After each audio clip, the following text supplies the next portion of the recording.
In Titus 2, older women are commanded to teach what is good so they can help younger women love their husbands and children. On today's show, you'll hear from older women who will share timeless, relevant biblical wisdom and personal, profound life experiences to help answer your questions and teach what God says is good so you can be the wife and mother you were created to be. Welcome to another episode of Older Women Likewise.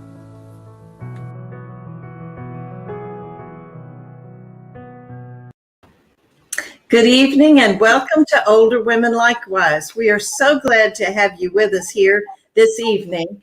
Tonight we have a program that's a panel. As you can see, these lovely ladies that will be talking with us this evening. They're going to present a program entitled Learning to Speak with Grace to Benefit Those That Hear.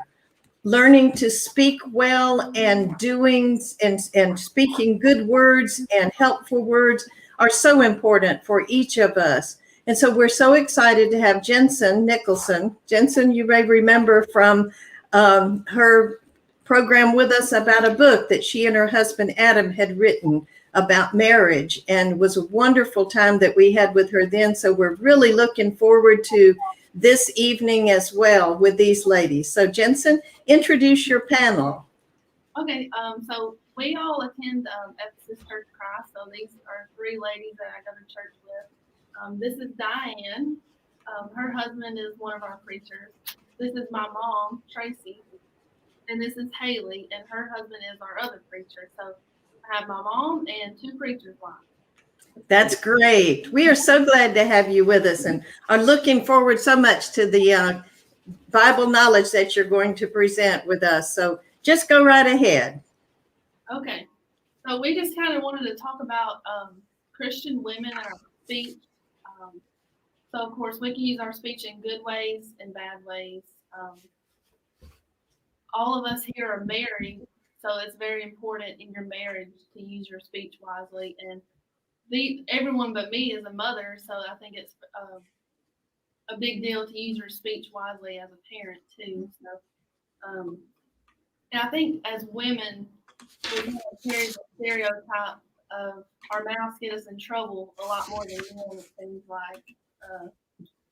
I think that's true for most of us. So we have a tendency to just talk too much or gossip, and that's definitely not right. So we kind of have to, as Christians, we have to beat that stereotype. So, yeah, and these ladies are good examples to me as far as that. So we have some ways listed of good ways that we can use our speech, and one of them is, of course, to spread the gospel. So could you read this verse for us? We have 1 Peter 3:15. This is one of my favorite verses whenever I think about spreading the gospel, because it talks about giving an answer, and we have to study. And to me, I kind of practice and rehearse things I'm going to say when people ask me questions. So could you read that for us? But in your hearts, revere Christ as Lord. Always be prepared to give an answer to everyone who asks you to give the reason for the hope that you have. But do this with gentleness and respect. So, and then we also have, of course, the Great Commission, which is in the Gospels. And I have Mark 16:15 through 16. Diane, you want to read that for us? Go into all the world and teach, he said to them. Go into all the world and preach the gospel to all creation. Whoever believes and is baptized shall be saved, but whoever does not believe will be condemned. So as women, we don't really stand in front of a congregation and preach, but we can definitely teach other people. And I think it's important to, that's one way that we can use our speech for good. And we have to use tact, as in, you have to use your words wisely. I think tact is very important when you're teaching someone. You know, you can't go up to them and say, you're going to hell, you're doing wrong. You have to be gentle and teach them in that way. So that's one reason. Another way that we can use our speech for good is just to encourage other people. I think all of these ladies here have encouraged me before. We have Ephesians 4:29. Do not let any unwholesome talk come out of your mouths, but only what is helpful for building others up according to their needs, that it may benefit those who listen. So we have to make sure that our speech is beneficial to others and not tearing people down. Does any of y'all have a comment on that? I think that we have to be sure and not let our anger rule what we say. Even in righteous anger, we can say things that is not Christian-like, things that may not be appropriate for the time or may be discouraging to others. So we have to really watch that and monitor how we speak and what we say, even in those times. You have to just always be aware of what your influence is on others. Okay, and Haley's going to read our Hebrews passage for us, which is just another one talking about edifying others. So Hebrews 10:24 through 25.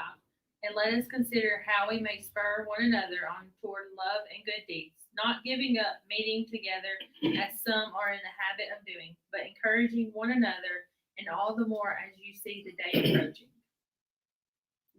I think that's one thing that really sets us apart, especially I know my husband, when he's in a group of men, people know instantly that he's different because of the way he talks, because he doesn't use bad language or tell filthy jokes and stuff like that. And I worked at a job one time where there was a lot of non-Christian people, and they all knew, that something's different about me because I wouldn't cuss and just tell dirty jokes and things like that. So people notice that about us, and that's a really big thing. That's one of the first things that people notice that sets you apart. So in your speech, especially when you're talking to non-Christians, I think it's even more important to kind of watch what you say, and not only to not say bad things, but to be positive and not be negative, because we have a hope that's in us that other people don't have, and that should show. I think in this verse also that when it talks about with us not giving up meeting together as some is in the habit of doing, at this day and time, that's very relevant because of the virus. There's so many that are not attending worship.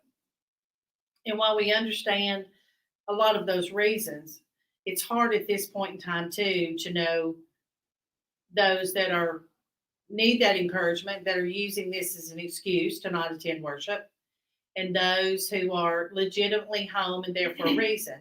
We don't want to discourage them by, saying something and they are, struggling about coming to worship. You don't want to be discouraging in that effect either. But we also need to encourage those that may be using this a little bit as an excuse to not attend worship. We need to be aware that they're not here. And it's hard to do that in this day and time because there's so many that are not coming for those reasons. And there's others that are just not attending because it's easy. And those are the ones who need our attention, who need our encouragement. And we have to, it's a juggling act to know exactly what we need to say and what we don't. It's something I struggle with. We have a ladies' class that some miss, and we don't always notice it or realize, this is somebody we should be encouraging or something like that. So I think that's something we have to work at and work on, especially during these times.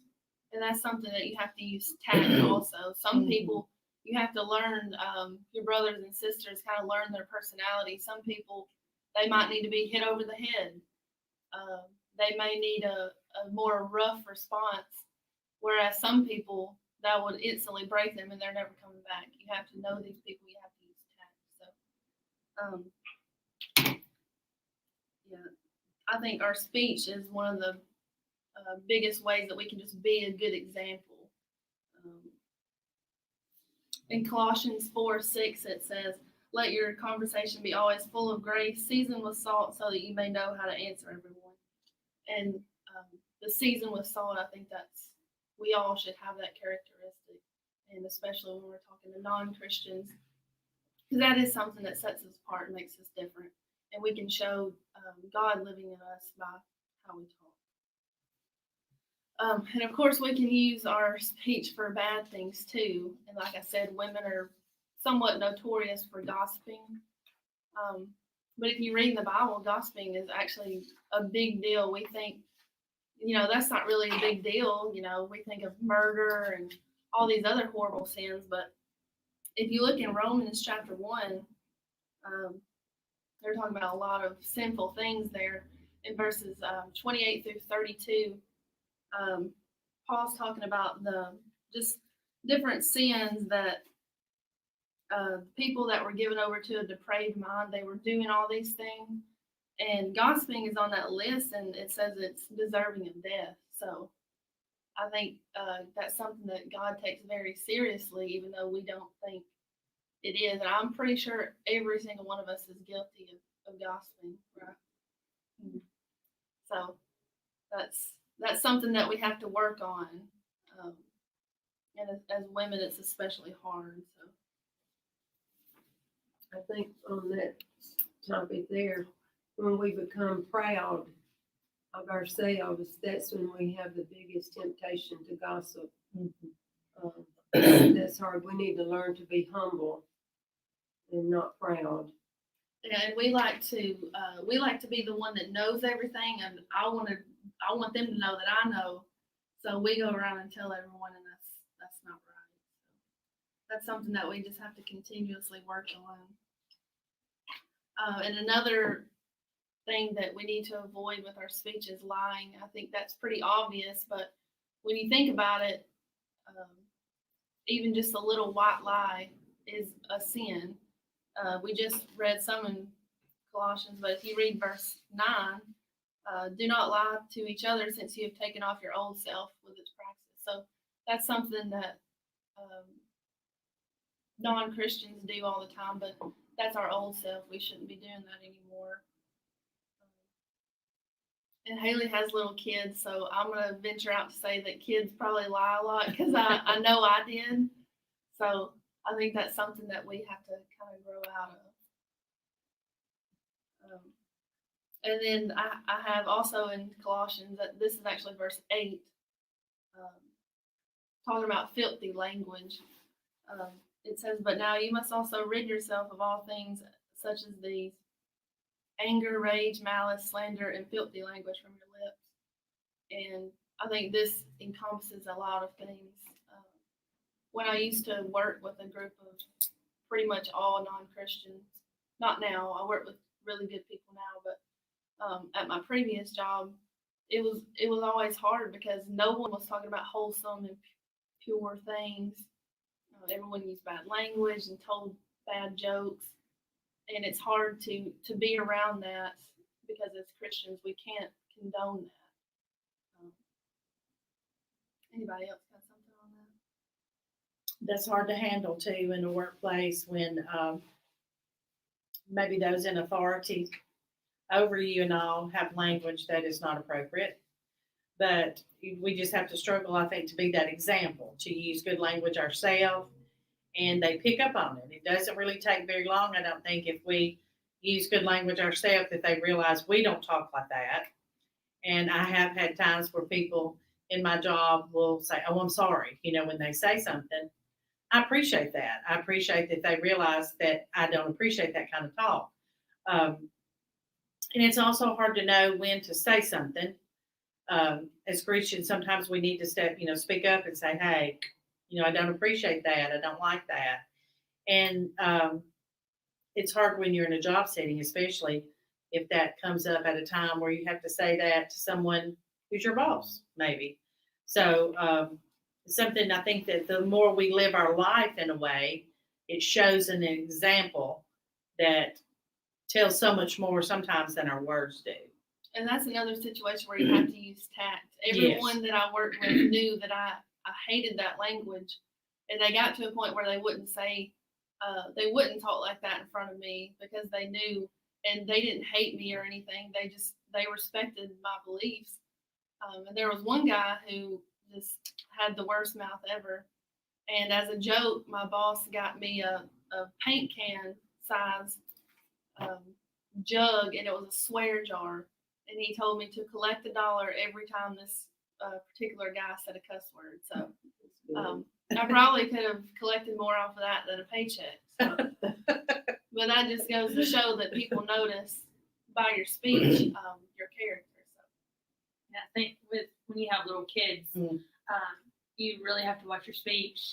Certain words may not be cuss words, or they just don't sound the best, and your kids pick up on that. They have no clue what that word means, but they will say it, and then you realize I wasn't the example I should have been, because they learned that word from somewhere.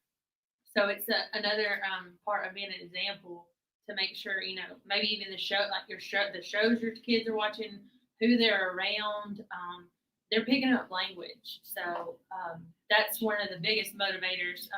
You wouldn't say it around your kids. Maybe you shouldn't say, some of these words you shouldn't say at all.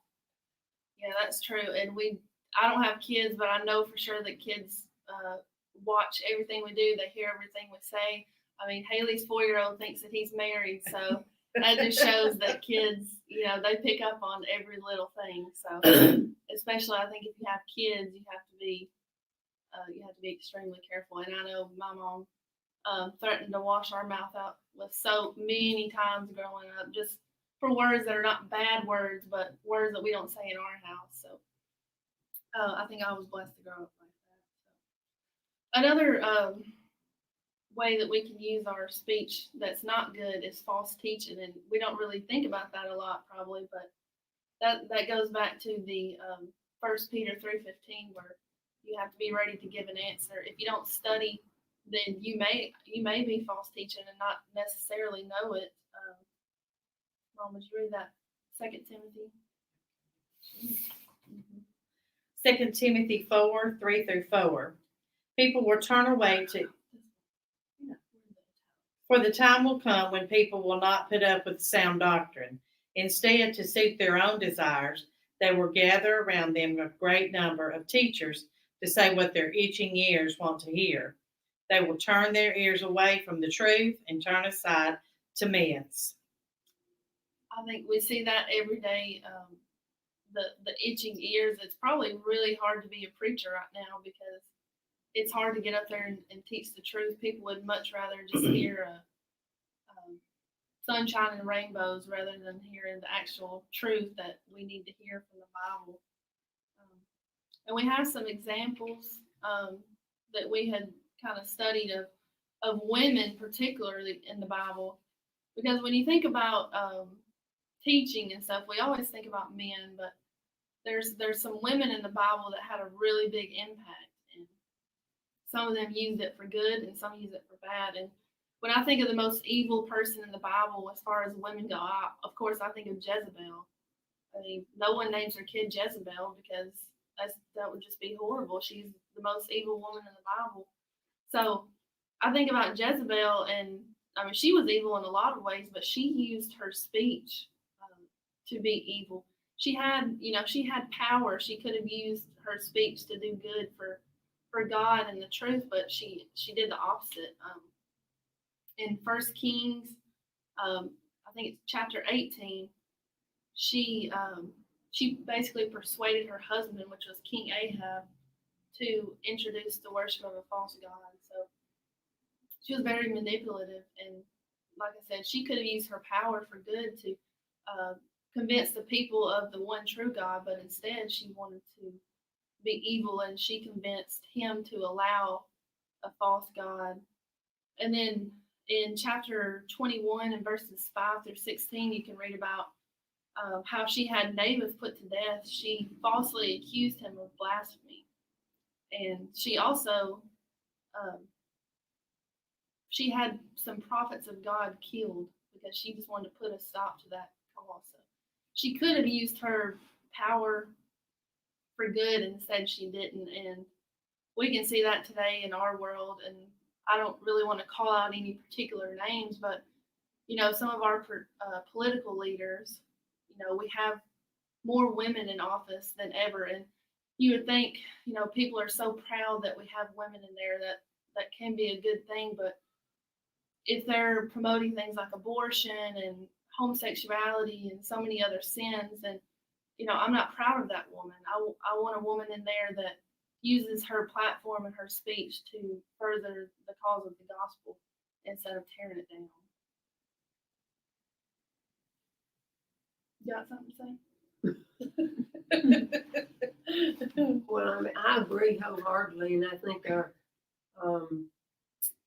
using Jezebel as a good example, because all of her traits were evil, and we just need to make sure that we stay away totally from that.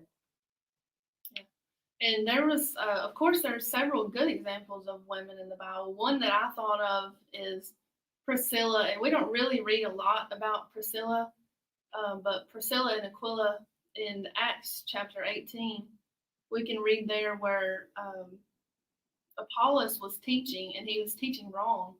So Priscilla and Aquila pulled him to the side, and they taught him the correct way. And if you read that verse, it says, he began to speak boldly in the synagogue. When Priscilla and Aquila heard him, they invited him to their home and explained to him the way of God more adequately.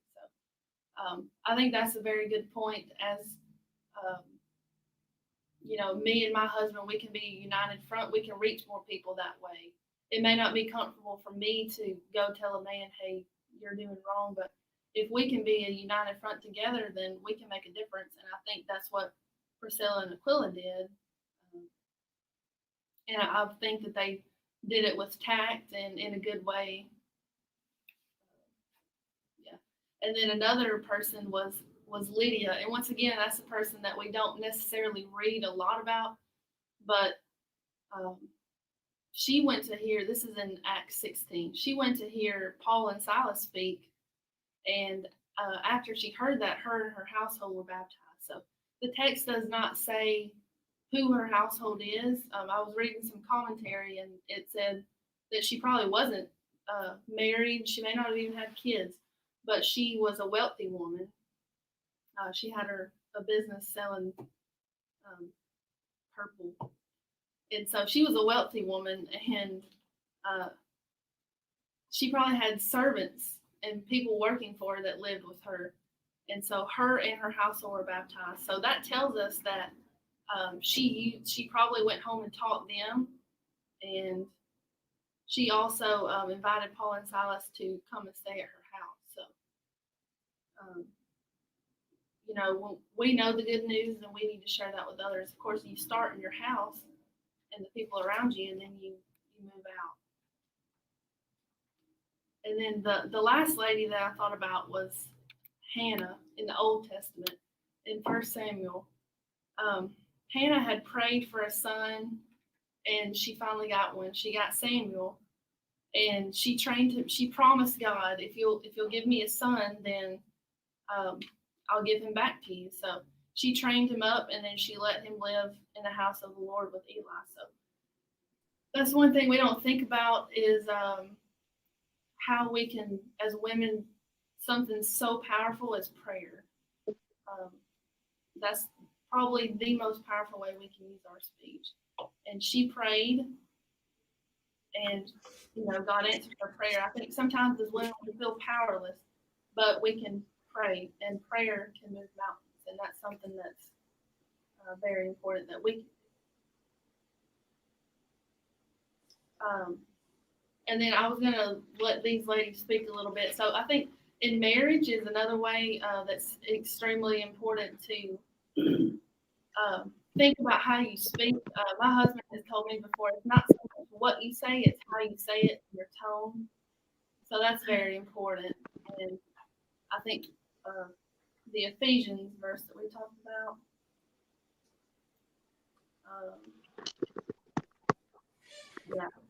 and also in Hebrews, or in Colossians 4:6, let your conversation be always full of grace, seasoned with salt.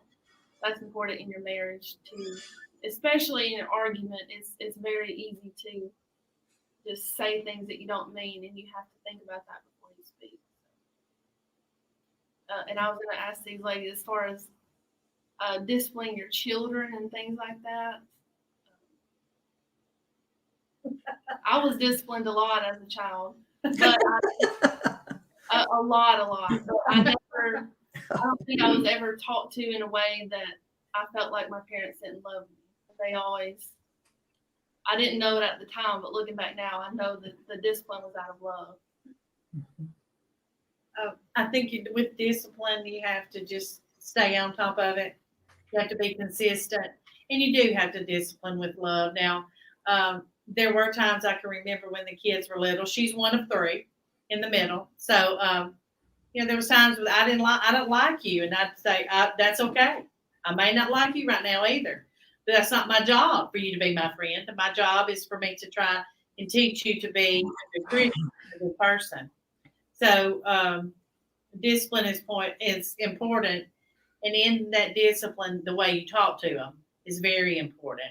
You have to use your words to make the point of what they've done wrong and correct them, and to always show the love regardless of what's going on. And also, in the part of discipline, one thing that I think is so important is teaching your children respect. Yes. Respect for authority. If you get that across to your children at a young age, then they will grow up with that, and even as an adult, they will respect the authority. And it doesn't matter, you may not like what the authority is having to say, but you need to respect the authority. And that's a hard lesson to be consistent with. Yeah, and that's another thing that they can tell by watching you, the way you talk to other people, if you're respectful. And I think it's very important as women, we're to be submissive to our husbands and respect them and love them. And in our speech, it's so easy to just be disrespectful. That's like the first thing when we're mad, that's the first thing that comes out of our mouth. I come in and he's left muddy footprints all over my freshly mopped floors. I can't tell you how many times that's happened. And I just have to take a deep breath and just remember that I'm supposed to be respectful. So that's very important. Also in a marriage too, with the mouth, and I had to learn this the hard way because it didn't come by, I didn't do it easily, and my husband was taught that to say you're sorry, and I've learned to be that way. But that's so important in any kind of disagreement, is to be able to say I'm sorry. That's probably, I would assume, important as a parent too. Even though you may think your kids don't think that they may not deserve an apology, but if you are out of the way, then they need to know that mom and dad can admit that they're wrong.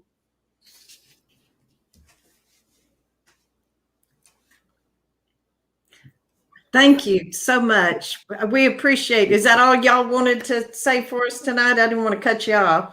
No, I think that pretty much summed it up. Okay. That's wonderful. Thank y'all so much for talking with us this evening. You really brought up some really good points about how we can teach and encourage with our speech. So often we focus on the negative. Don't do this, don't do that. But I was really glad that y'all brought forward the things that we can do as we're talking, and every day, as well as, with our family, at work, with our children, and with our church family. That those are so many wonderful things that we can use our speech for. And thank you so much, Jensen, for bringing this lovely group of ladies to be with us this evening. We appreciate all the effort that you all have put forth. We want to end our program by reminding you that next Thursday, we will be on again at 8 p.m. I'll be bringing a panel of ladies from the congregation where I worship, and we're going to talk about the book of Ruth, and we're going to talk about the lessons that we can learn from the example of Ruth. We also invite you and encourage you to like us and share us and to follow us on Facebook, and also to subscribe to our YouTube channel. And we all, in addition, we present these programs on podcast. So all of those are ways that we can reach out to women around the world and teach God's word.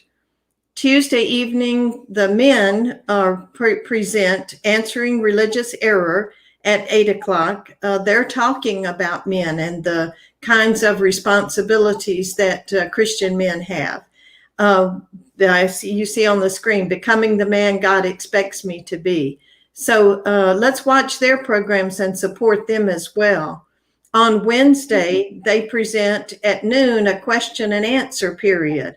Send your questions to them at answeringquestions@answeringreligiousera.com, and they will be very happy to answer those questions. We all want to teach God's word as best that we can. So again, thank you so much, ladies, for being with us this evening, and thank you all for joining us. So good night.